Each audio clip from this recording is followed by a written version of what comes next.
Assalamualaikum warahmatullahi wabarakatuh. Ketemu lagi di Dede Kurnia Channel. Kali ini seperti biasa kita akan membahas yang sedang hangat-hangat ya, yaitu hari ini kita membahas tentang OPM atau KKB yang ada di Papua. Tapi sebelum kita masuk ke pembahasan kita, seperti biasa untuk subscribe, like, dan nyalakan lonceng notifikasinya agar tidak ketinggalan dari video selanjutnya. Terima kasih. Oke, kita masuk ke pembahasan kita hari ini, yaitu tentang OPM atau yang biasa disebut dengan KKB. OPM itu singkatan dari Organisasi Papua Merdeka dan KKB itu singkatan dari Kelompok Kriminal Bersenjata ya. Jadi OKB ini berdiri awalnya itu organisasinya ya berdiri tahun 1963 ya. Itu di zaman Presiden Pak Soekarno dulu ya. Tapi sebenarnya jauh sebelum itu OKB ini, organisasi ini berdiri terikat dengan pada Perang Dunia Kedua lalu ya. Jadi jauh-jauh sebelum tahun 1963 sebenarnya OKB ini sudah terlihat ini akan menjadi konflik di Papua pada ketika Perang Dunia Kedua. Karena pada Perang Dunia Kedua itu bagian dari Papua itu sudah menjadi lahan rebutan dari para penjajah di Indonesia ya, yaitu salah satunya dari negara Inggris, Belanda, dan Australia. Itu sudah menjadi bahan rebutan oleh negara-negara tersebut. Makanya Papua sekarang itu terbagi jadi dua. Ya karena hal tersebut, karena rebutan dari negara-negara penjajah kita dulu.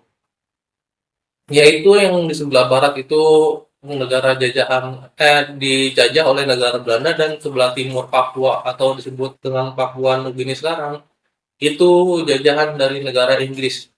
Makanya sekarang Papua Barat dan Papua Timur itu terpisah, dan pisahnya itu hanya dengan garis lurus ya, hanya terpisah sedikit lengkungan, yaitu daerah sungai. Jadi OPM ini dia mempunyai organisasi atau bendera yang disebut mereka itu bendera kemerdekaan, yaitu bendera bintang kejora ya. Dan itu biasanya dikibarkan oleh mereka pada tanggal 1 Desember. Mungkin itu ingin menjadi hari kemerdekaan mereka ya. Jadi OPM ini konflik yang sangat panjang ya, yaitu mereka itu dari tahun 1963 itu sudah melakukan, sebenarnya awalnya itu mereka tidak melakukan gerakan separatis ya, mereka hanya berdialog dan berpolitisi dengan masih dengan tidak kekerasan. Tapi akhir-akhir ini OPM ini selalu melakukan tindakannya dengan kekerasan. Sebenarnya tindakan untuk memerdekakan daerahnya sendiri sebenarnya di Indonesia itu banyak terjadi ya di sebelum OPM ini, yaitu sepertinya contohnya yang sudah lepas dari kita yaitu Timur Leste, Aceh zaman dulu, dan jauh-jauh sebelumnya itu daerah Nusantara. Sebenarnya kan Indonesia ini tidak terbatas dari peta kita yang sekarang, yaitu lebih luas lagi sampai ke Thailand. Yaitu contohnya seperti Malaysia itu harusnya daerah Nusantara atau bagian dari kita juga. Karena jadi terpisah sekarang karena yaitu background penjajahannya. Kita tuh negara Nusantara itu terpisah bukan karena nasionalismenya ya, tapi karena beda penjajah. Jadi karena perbedaan penjajah ini jadi kita terpisah-pisah. Tapi sebenarnya mau dari segi adat istiadat atau ras itu sebenarnya kita tidak ada bedanya dengan Malaysia. Tapi dipisahkan karena itu tadi penjajahan itu. Sebenarnya kalau contoh di dunia pemberontakan di negaranya atau yang memisahkan dari negara itu cukup banyak ya. Seperti Spanyol, yaitu ada Catalonia situ. Mereka juga ingin memisahkan dari Spanyol. Yaitu ada juga Skotlandia yang ingin memisahkan diri dengan Inggris Rayanya. Dan Di Amerika sendiri yaitu seperti Meksiko yang ingin memisahkan diri juga dengan bagian dari Amerika Serikat. Yaitu kita kembali membahas tentang nasionalisme ya. Nasionalisme itu rasa yang sebenarnya itu eh, apa ya, yang mempunyai makna ganda sebenarnya nasionalisme itu. Karena nasionalisme itu sebenarnya harus dilihat dari sudut sudut pandang mana kita melihat. Contohnya seperti kasus OPM ini.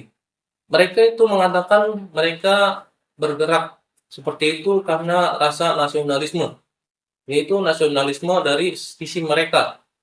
Sedangkan para TNI, para pejuang di negara kita, Republik Indonesia, menyatakan juga bergerak atas rasa nasionalisme dengan nasionalisme dari pihak NKRI. Jadi nasionalisme ini jadi bermakna ganda ya, bergantung dari sudut mana dilihatnya. Di video ini kali ini saya tidak akan memberikan kesimpulan karena ini adalah salah satu konflik yang cukup panjang dan cukup rumit di Indonesia. Jadi mungkin teman-teman punya kesimpulan sendiri, boleh untuk tulis di kolom komentar ya.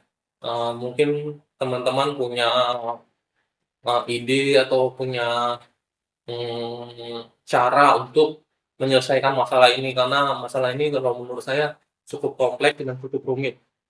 Yaitu pemerintah sebenarnya ada dua cara, yaitu mediasi dan berkomunikasi, dan cara lainnya yaitu pemberantasan sampai ke akar-akarnya dari OPM ini.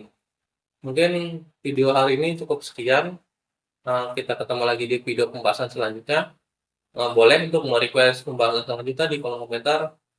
Cukup sekian, terima kasih. Wassalamualaikum warahmatullahi wabarakatuh. Matur suksma.